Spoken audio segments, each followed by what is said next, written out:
Kembali lagi kita membahas metode kebenaran. Salam NKRI buat saudaraku semua dimanapun berada. Di hari-hari yang lalu sudah kita urai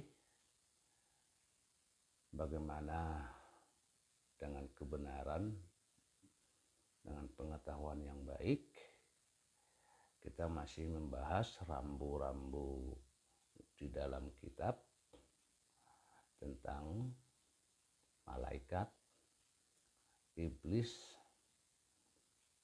dan nubuatan. Bagaimana di dalam pemahaman kebenaran malaikat tersebut sebagai penyampai firman kepada umat melalui para nabi. Malaikat tentu menyampaikannya oleh perintah Allah kepada nabi, sehingga nabi menyampaikannya kepada umat. Untuk memahami malaikat tentu harus kita mengetahui. Di awal kita sudah sebut Roh Kudus. Kalau mau kita contohkan, itu adalah fisik, seperti kita manusia memiliki fisik, memiliki nama. Yang disebut Allah, fisiknya adalah Roh Kudus. Roh Kudus memiliki banyak roh. Oleh roh tersebutlah terjadi segala sesuatu yang tidak ada menjadi ada. Demikian juga dengan manusia. Oleh rohlah manusia itu bisa hidup. Demikian juga dengan malaikat. Malaikat itu adalah roh. Sesuai dengan fungsi roh tersebut, tentu oleh Roh Kuduslah yang menghendaki segala sesuatu sesuai dengan fungsi kehendak oleh Allah atau Roh Kudus. Sama seperti manusia, sesuai dengan pemikiran manusialah segala sesuatu yang akan dilakukan sesuai dengan pemikiran.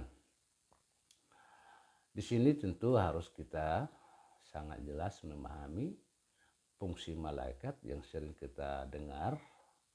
Oleh malaikat ada beberapa nama yang kita mengetahui, nama-nama malaikat, baik itu Gabriel, baik itu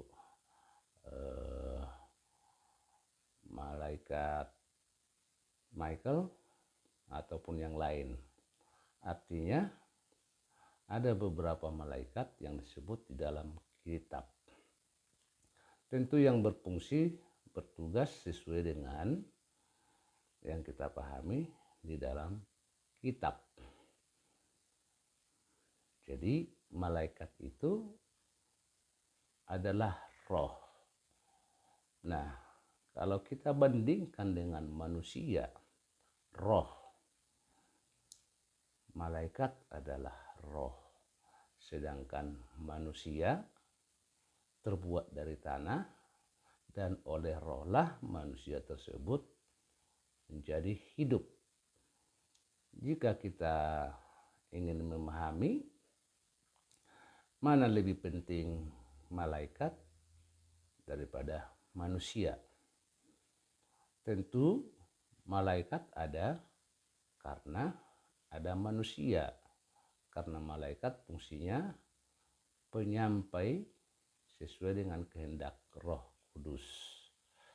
Jadi artinya manusia lebih penting daripada malaikat. Dasar lebih pentingnya tentu harus kita pahami bahwa manusialah yang akan membuktikan kebenaran kuasa Allah di dalam kehidupan di dunia kita. Sementara malaikat hanya sebagai pesuruh dari Allah untuk menyampaikan kepada nabi sesuai dengan pesan yang akan dikehendaki oleh Roh Kudus. Nah, dalam wujud fakta, jika kita memiliki pengetahuan yang baik, tentu dengan roh yang menghidupkan kita, yang akan pimpin pemikiran kita, hati kita, yang akan melakukan sesuai dengan kehendak roh itu sendiri, yaitu firman. Sehingga kita lebih berharga di mata Allah daripada malaikat. Nah, demikian juga dengan Nabi. Tentu kita memahami Nabi sebagai penyampai kepada umat. Tentu kita harus memahami seseorang dipilih Allah menjadi Nabi, tentu seseorang tersebut telah melakukan kehendak Allah melalui roh yang disebut firman. Sehingga seseorang tersebut dipercayai Allah untuk menyampaikan firman kepada umat. Di sini fungsi roh tersebutlah yang akan mengubah pola pikir manusia sehingga hidup sesuai dengan kehendak Allah, bukan sesuai dengan pemikiran manusia. Sekalipun nanti di lain waktu bagaimana pemikiran manusia, baik itu yang baik ataupun yang buruk, sama-sama memiliki kuasa. Di lain waktu nanti kuasa dengan pengetahuan yang buruk, sekalipun oleh roh dia hidup, tetapi tidak mengutamakan roh tersebut di dalam kehidupannya, melainkan pemikirannya. Tentu dari situ bisa kita pahami perbedaan oleh pemikiran manusia yang dikuasai oleh pemikiran yang kita sering sebut logika berpikir, nalar, dan akal sehat. Bagaimana akal sehat tersebut, logika tersebut, jika didasari dengan roh, tentu akan jelas perbedaannya. Nah, seperti malaikat tadi, boleh jadi atau bisa jadi zaman sekarang seperti janji Yesus akan mengirim roh penghibur. Itu bisa diartikan malaikat menyampaikan kepada setiap individu orang percaya yang akan memimpin hidupnya sesuai dengan roh tersebut, bukan sesuai dengan pemikiran. Tentu pemikiran perlu dipakai dalam hal pemakaian pemikiran tentu dengan pengetahuan yang baik, bukan dengan pengetahuan yang buruk. Pengetahuan yang buruk artinya tentu nanti bisa kita urai bagaimana lebih jelasnya pengetahuan yang buruk. Nah, jadi sangat jelas diurai bagaimana roh, baik itu yang disampaikan oleh malaikat kepada Nabi zaman sekarang, zaman roh penghibur, tentu sebutan Nabi tidak ada lagi. Yang sering dipakai adalah rasul atau hamba Tuhan. Sesuai dengan zaman sekarang, tokoh-tokoh keagamaan sesuai dengan kealiran kepercayaan masing-masing. Sebab zaman Nabi sudah berlalu sebelum Yesus lahir. Setelah Yesus lahir, kenabian bukan lagi nabi tetapi rasul. Tentu perbedaan nabi dan rasul sangat jelas.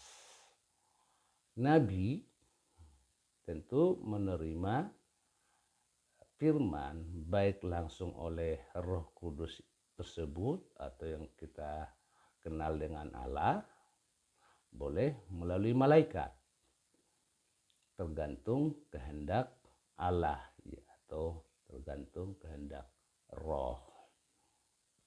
Supaya lebih paham makna roh, saya contohkan, sekalipun di keimanan yang lain Allah itu tidak bisa dicontohkan dengan yang lain, tetapi contoh ini supaya kita lebih gampang memahami bagaimana Roh Kudus tadi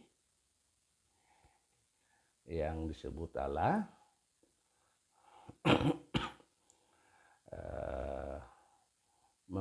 memberikan pesan kepada Nabi ataupun melalui malaikat. Seperti manusia dengan teknologinya, seseorang dari jarak jauh bisa menelepon. Tentu mengenal si penelepon, bisa itu dengan yang sudah tersave namanya, sehingga jelas perintah atau pesan yang akan diterima sekalipun orangnya tidak terlihat.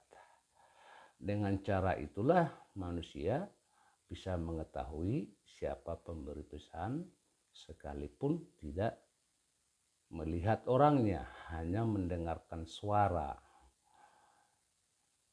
Disitulah kelemahan kita kadang, kelemahan dalam arti kita mau mengharapkan seperti pola pikir yang kita alami itulah yang harus dilakukan oleh Allah. Tetapi itu sebagai contoh, kita bisa menerima pesan dari jarak jauh, contoh dari luar daerah, melalui pon atau melalui surat. Dengan kata-kata atau surat tersebut kita mengetahui yang kita mengenal orangnya yang memberikan pesan tersebut atau yang menyampaikan perintah tersebut.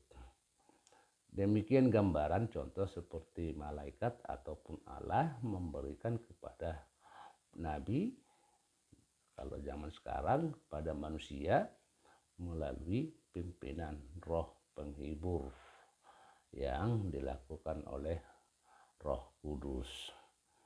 Nah, untuk lebih mengenal lebih jelas Roh Kudus tersebut, kita telah mengetahui melalui firman Roh Kudus tersebut sudah menjadi manusia, yaitu Yesus.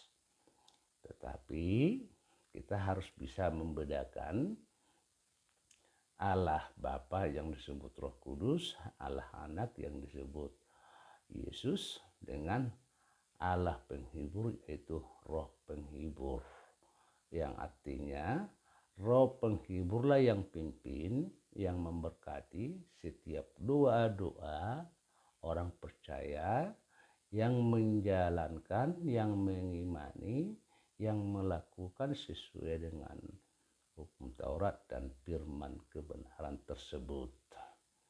Jadi itu yang disebut dengan Allah yang hidup, yang berkuasa, yang mendengarkan jeritan umatnya, bukan Allah yang tidak mendengar. Demikian dengan nubuatan. Mengapa nubuatan bisa terjadi? Itulah kuasa Roh Kudus oleh Roh Firman yang diam di dalam setiap hati masing-masing. Oleh Roh tersebutlah memahami firman sehingga kehendak Allah di dalam hidupnya, di dalam perjalanan hidupnya, yang bisa merenungkan, menggambarkan hari-hari yang akan datang, yang akan dialami oleh manusia sesuai dengan kehendak Allah. Itu yang disebut nubuatan. Nubuatan itu bisa disamakan seperti sekarang ini ramalan. Ramalan tersebut bisa benar, bisa tidak. Tetapi nubuatan itu akan terjadi, persoalannya cepat atau lambat pasti terjadi seperti yang sudah diuraikan dalam nubuatan tersebut.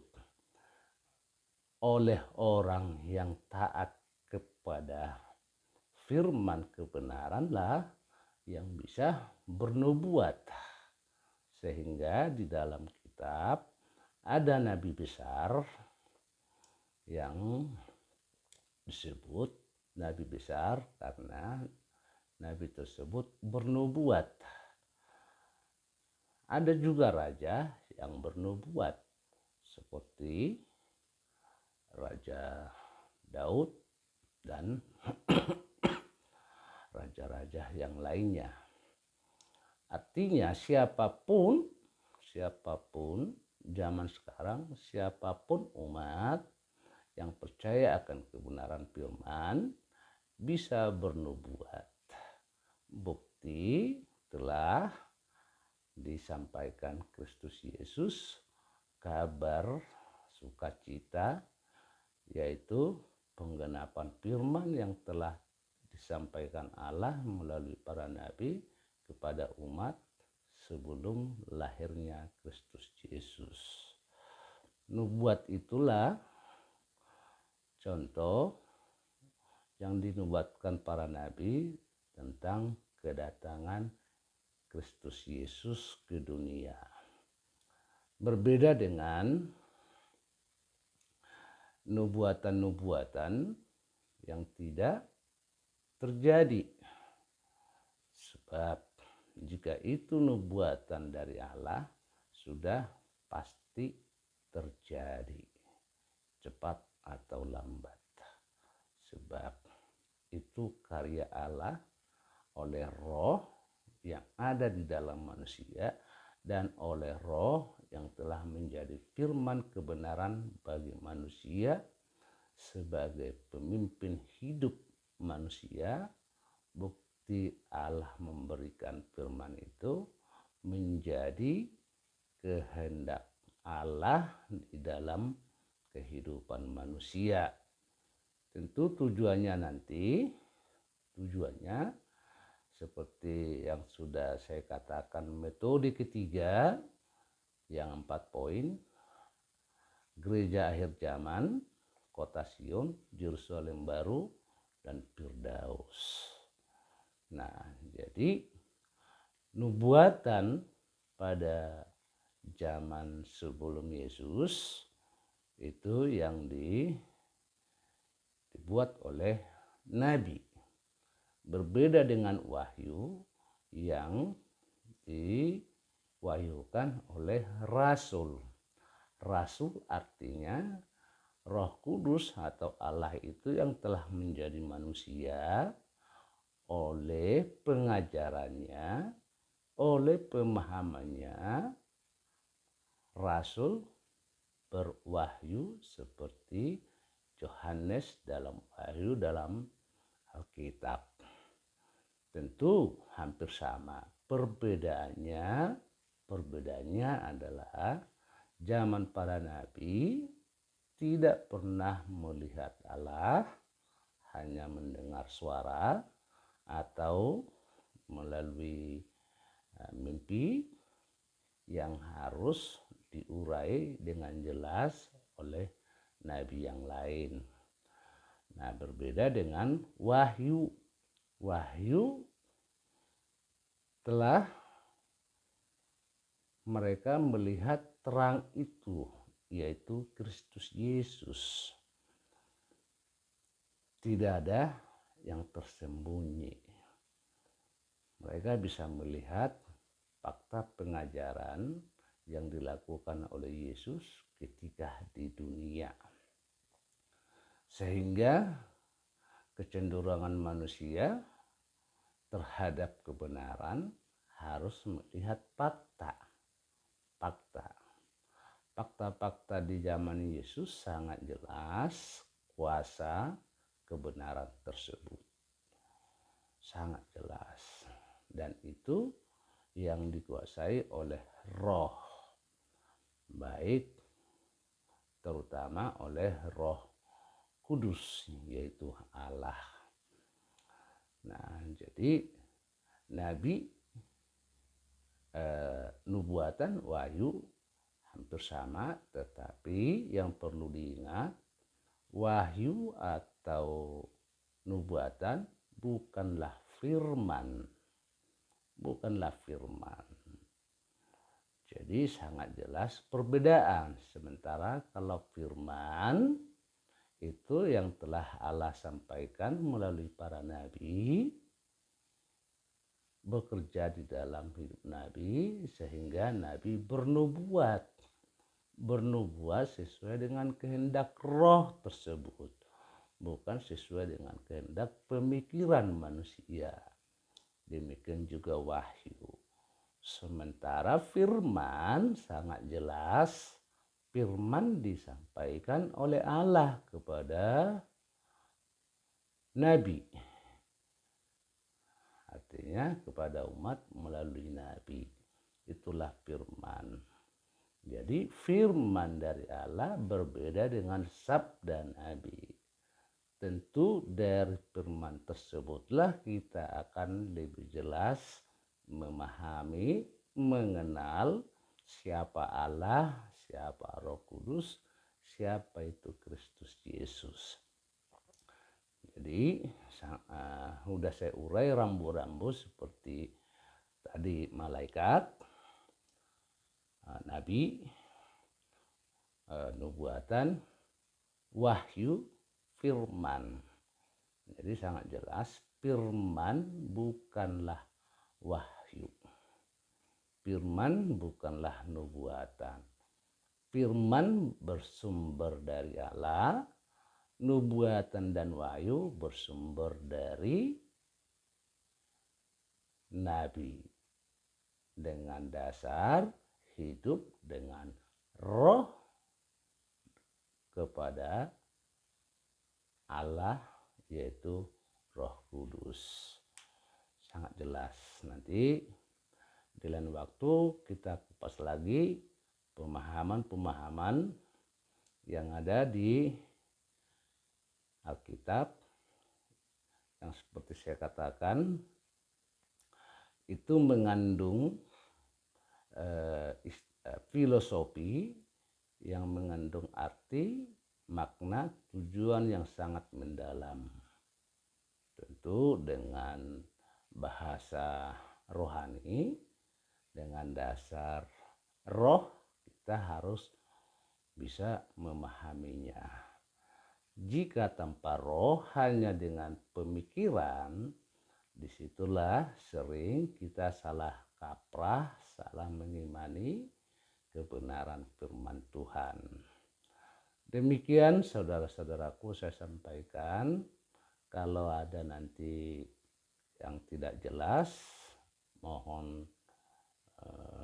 kritikan ataupun saran ataupun apa yang harus saya urai untuk pemahaman metode kebenaran sehingga kita tidak keliru memahami kebenaran yang dari Tuhan. Bukan mengaku-mengaku kebenaran dari Tuhan, tetapi tidak bisa dinyatakan dengan iman. Demikian, kita ketemu lagi. Salam NKRI.